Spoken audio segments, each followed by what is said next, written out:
Hello, and welcome back to the channel. As most of you know, I'm Topher. And for those of you who don't know and just randomly decided to click on my video, welcome to the channel. I'm Topher. Thank you for stopping by. So we're here to do a reaction. We're diving back into Blueming. We're diving into episode 4 and probably 5. Last episode we introduced a ship that I don't know if it's supposed to be a ship, but I am all aboard this ship with Sihwan's sister and Painter Girl. So I don't know if that is supposed to be a bona fide ship, but I am here for it, and it makes me very excited about the just about the coming episodes, and also Sihwan and Dawoon, their relationship too. But yeah, so we're just gonna dive in and see where these episodes take us.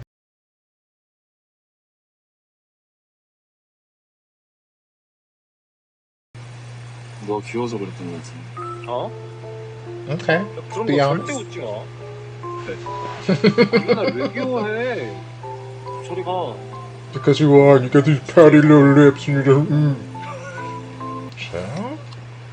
뭐야? Oh, okay. Because I felt like it was too early for an actual kiss to come into the picture, but I could feel this moment happening, so okay. I'll allow it. 저 그거 된 적이 있죠? 뒤통수 진짜 세진다. 안 된다며.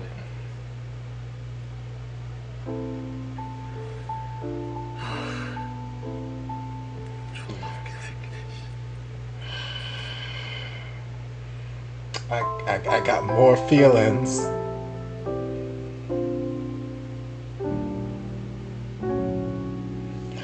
I knew that's where they were going to end it. Okay, I've got more feelings. Well, let's backtrack to episode 4 and feelings I had there. So we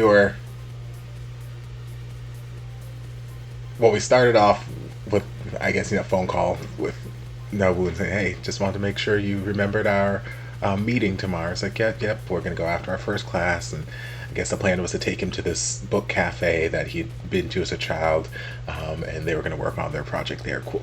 So they get on the bus, and they're just chit-chatting. And like I was saying, in that moment, you could see just the pure joy and delight in Dawoon's face. You could see how happy he was to be just on this bus next to Sihwan and just being in his company. Without even like physically smiling, his eyes were just lighting up. He was so full of joy, and it was just so adorable. So then they get to the book cafe and they run into who I assumed was Daddy, and then we found out later, yes, it was Daddy, which, like I said, is an interesting twist into the story, because I was just under the assumption that we weren't going to have Daddy as any fixture in the series. I figured at this point, since it didn't seem as though they had any sort of functioning relationship with Daddy, it seems as though he's been out of the picture since he left about a decade ago. I just assumed that he just wasn't going to be in the picture, and it was just going to be his sister and his mom. Like, okay, cool, that's fine. We've seen single parents in a lot of these series. That's nothing new. So when Daddy popped up, I'm like, oh, Daddy's like still around, and like, oh, interesting. And then when Daddy sent a text to Mama, like, hey, I think I just ran into Sihwan, can you set up a meeting so that I can, meet up with the kids? And Mama's like, I'm not setting up shit, blah, blah, blah, blah, blah. And I'm like, okay, yeah, Mama, feel how you feel. But then, like, I was sitting here saying, like, I have feelings about this. Not necessarily about the writing or anything, just, like, the character of Daddy and that choice to be like, hey, I think I just ran into him. Can you set up a meeting so that we can all hang out or something like that? Because, like, for me, and I mentioned that, I think, in my episode 2, or my reaction to episodes 2 and 3, like my parents, my mom and my biological father, they split when I was a toddler. Um, and similar-ish reasons. He knew how to step outside the marriage. He knew how to step outside a lot of things. But yes, he knew how to step outside the marriage with, people in the congregation, people not in the congregation. He was a pastor. And my mom was the first lady of the church because she was married to the pastor. And, Papa was a Rolling Stone, for lack of a better term. So my mama is a very strong, independent person, where I've gotten a lot of that from in my life. She wasn't gonna put up with it, so left. Bye, divorce, get the fuck out of my house. Boom, see ya. And like growing up, I had no relationship with him, and it wasn't because my mom was trying to keep him from me or anything like that. It was because he did not put forth any effort. None. Zero effort was put forth. Because my mom is very much the type where she likes to let us make informed decisions. So like she was never one to force religion on us or anything like that. She would give us her side of things. She would let us, explore whatever we need to explore and just let us make educated choices. So if we wanted to pursue some sort of religious enlightenment, then we could. If we wanted to, pursue meeting up with biological father, we could. But like it wasn't a goal of hers to like keep us apart or anything like that. So it was very much that he did not try. And because by that point, my stepdad, who I've always referred to as my dad, because he's been in my life since I was probably like 2 or 3, very, very young. And he's been in my life ever since then. He and my mom have been together. Let me see, my little sister will be 30 in September. So 30 plus years at this point. So I've always had him as a father figure. So I've never felt like a lacking, like, oh, I need to go out and find this man, blah, blah, blah. So I've never felt that pull or that draw where I'm like, I need to go out and find him and build this relationship with him. So I never did. But on the same token, it's not like he was out of state or out of the country. Like he was like, what, 20-30 minutes drive across the bridge. So if he wanted to pursue some sort of relationship with me, he absolutely could.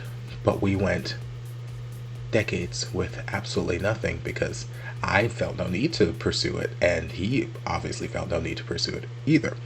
And it wasn't until I was graduating high school and my mom was going to a child support hearing and I went along with her, that was the first time I actually met him.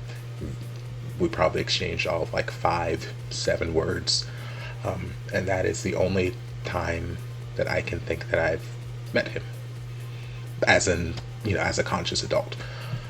Only interaction I've ever had with him. And that's something that's always kind of like, there were moments as a kid where I was like, I'd wonder about, what is he doing? Are we ever gonna meet? I know that I had X number of siblings from his side, all of his various indiscretions. And I'm like, am I ever gonna meet them? This, that, the other. Sorry.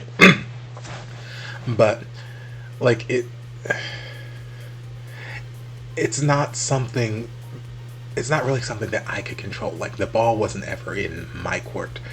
It's really more of a thing that he was the adult in the situation and really should have made the effort if that was something. It wasn't until years later, after like siblings from that side of the family tracked me down on MySpace and Facebook and wanted to meet up, this, that, and the other, that I would hear about all these stories about him on the pulpit and bragging about his son Christopher, who's valedictorian of his class, and he's gotten this scholarship to this university and this, that, the other.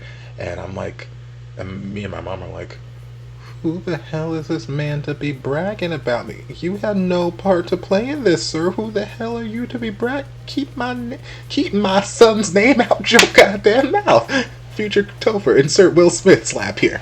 But like, it's like, No, who are no? We have no relationship. Who do you like? If it was something like that, where like you're feeling the need to like brag about your offspring and how amazing they're doing, that makes people feel like you've got some sort of working relationship. And if in your head you've got some sort of working relationship with me, then you should make some sort of effort to have a working relationship.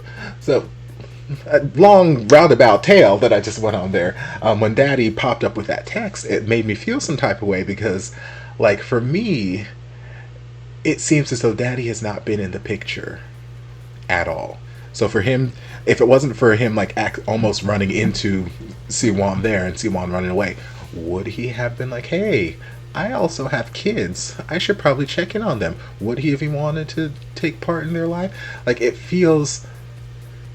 rubs me the wrong way that Daddy's just all of a sudden like, hey, I know it's been a decade, but can you set up something with the kids so I can hang out with them? It's like, now all of a sudden you want to make an effort?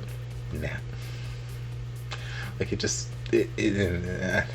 Daddy wasn't sitting right with me there, so as we saw, Siwon ran away because he wanted nothing to do with that right then and there. And Dawoon followed him on the bike. And one thing I love about that set of scenes is they did. Siwon and Dawoon finally had a conversation I was hoping that they would have. Like I said, my reaction to the last couple episodes, I was like, I hope that now they're going to spend some time together working on this assignment, and that they're going to be able to have conversations and just kind of clear the air, and just kind of get rid of some of this miscommunication. Because again, I feel like Siwon is projecting a lot of things onto Dawoon, a lot of insecurities and whatnot onto Dawoon, and I'm like, it's not fair to Dawoon.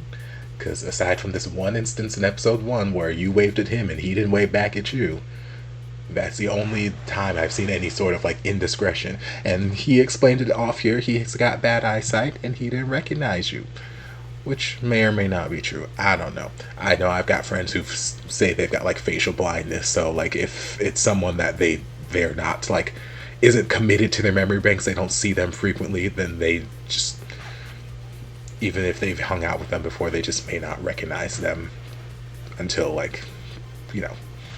So like it's a thing. So maybe that's the case. Maybe he really does just have bad eyesight, in which case maybe we get some contacts.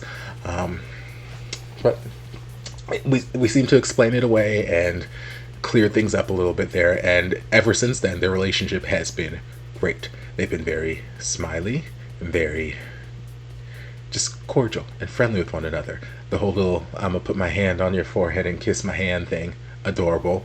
And Dawoon saying, I laugh a lot because I think you're cute.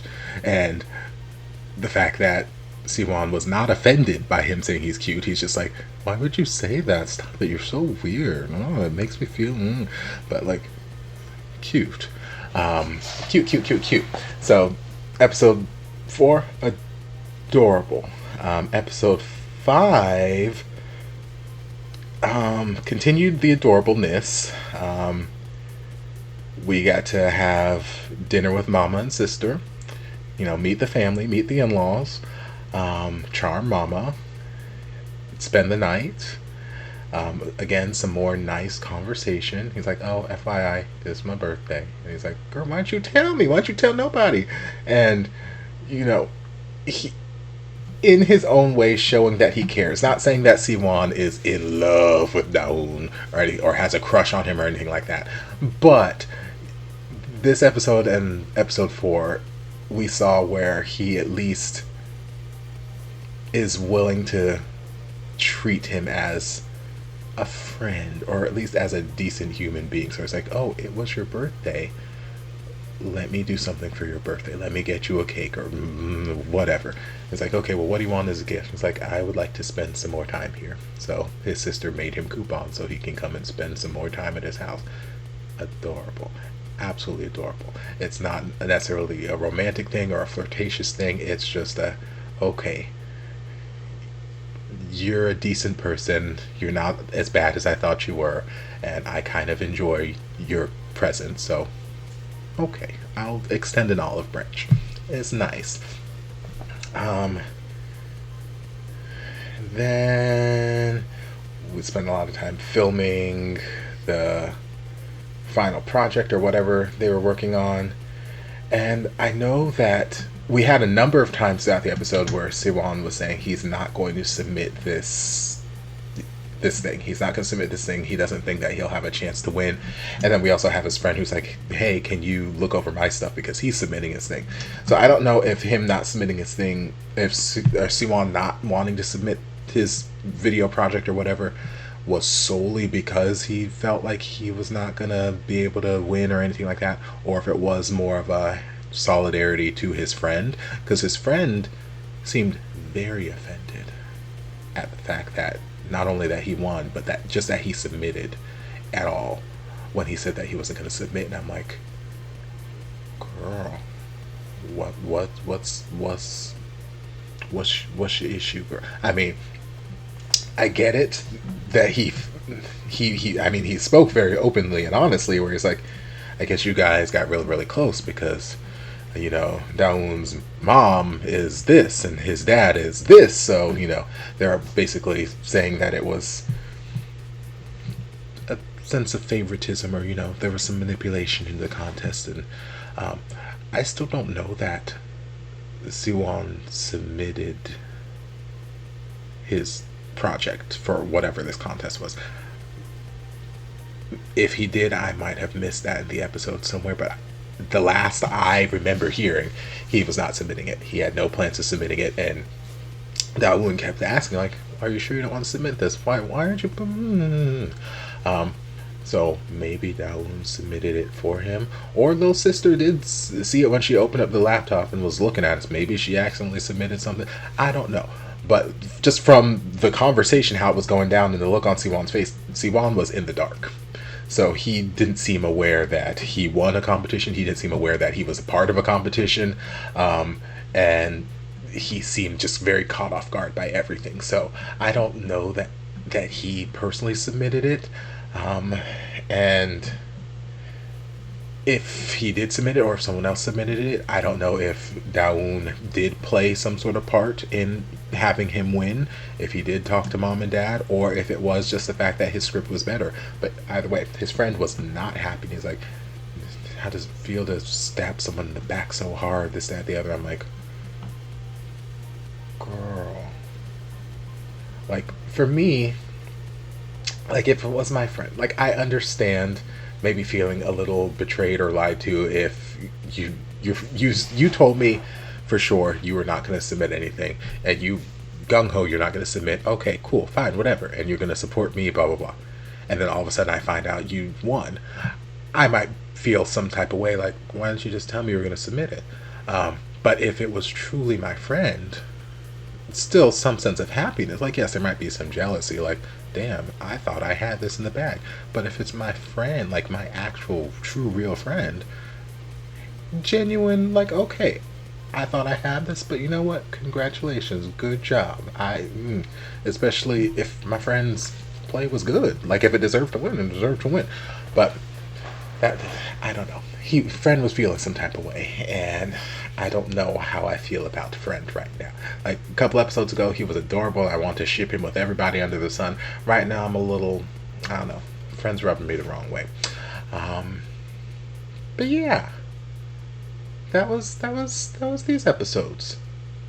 I'm curious where they're gonna take us the next couple episodes.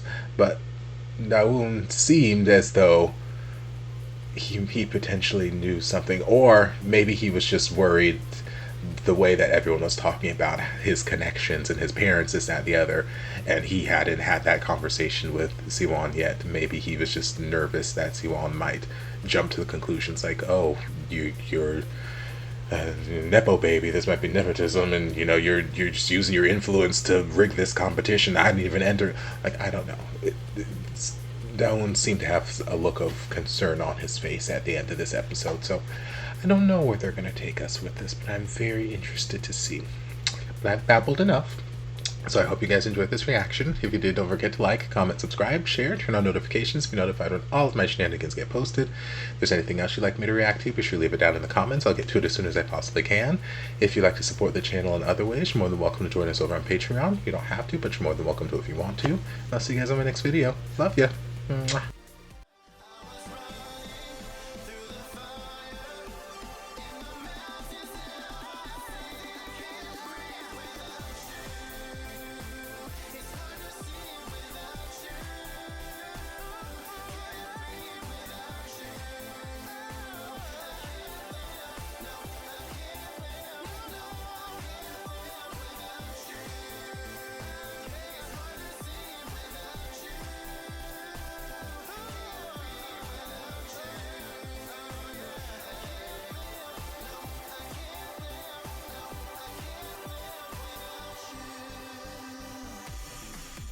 Together, there's nothing we can do.